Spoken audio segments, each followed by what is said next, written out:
उत्तर प्रदेश के जिला हरदोई में उस वक्त हड़कंप मच गया जब एक युवक ने कुल्हाड़ी से गला काटकर अपनी पत्नी की बेरहमी से हत्या कर दी।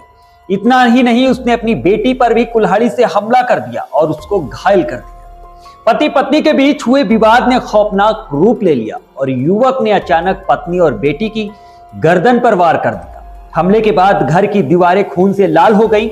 चीख पुकार सुनकर आसपास के लोग मौके पर दौड़े और आरोपी युवक को पकड़ लिया। तुरंत पुलिस को सूचना दी गई, जिसके बाद मौके पर पहुंची पुलिस के हवाले आरोपी को कर दिया गया। गनीमत रही कि समय रहते पड़ोसियों ने घर में मौजूद 5 बच्चों की जान बचा ली। घटना अतरौली थाना क्षेत्र की भीखपुर एमा गांव के मजरा सिकरी की है। यहां के रहने वाले राम स्नेही ने अपनी 35 साल की पत्नी वेदना की गर्दन पर कुल्हाड़ी से हमला किया और उसके बाद निर्मम हत्या कर दी और 12 साल की बेटी को भी गंभीर रूप से घायल कर दिया। बताया जा रहा है कि रात में पति पत्नी के बीच विवाद हुआ था, जिसके बाद राम स्नेही ने गुस्से में अपनी पत्नी और बड़ी बेटी की गर्दन पर कुल्हाड़ी से वार कर दिया। बच्चों की चीख पुकार सुनकर मौके पर पहुंचे पड़ोसियों ने आरोपी को खून से सनी कुल्हाड़ी समेत रंगे हाथ पकड़ लिया।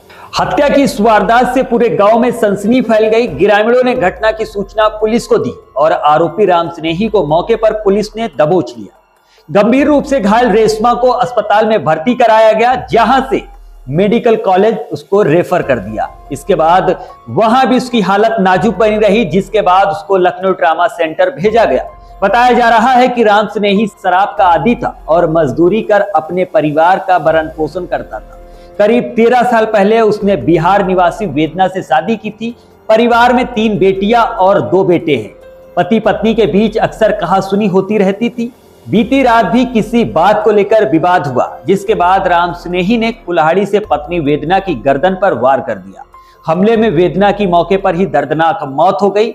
इसी दौरान नशे की हालत में उसने चारपाई पर सो रही 12 साल की बेटी रेशमा पर भी कुल्हाड़ी से हमला कर दिया। उसकी चीख पुकार सुनकर मौके पर ग्रामीण पहुंचे और आरोपी को पकड़ लिया। कहा जा रहा है कि यदि समय रहते अगर लोग ना पहुंचे होते तो वहां अपने अन्य बच्चों को भी नुकसान पहुंचा सकता था। फिलहाल पुलिस ने आरोपी राम स्नेही को गिरफ्तार कर लिया है और मृतका के शव को कब्जे में लेकर पोस्टमार्टम के लिए भेज दिया है। इस घटना से क्षेत्र में सनसनी फैल गई है। 112 पर सूचना प्राप्त हुई कि वेदना पत्नी राम स्नेही निवासी ग्राम सिकरी थाना अतरौली हरदोई को अज्ञात कारणों के चलते उसके पति राम स्नेही द्वारा मारपीट करते हुए हत्या कर दी तथा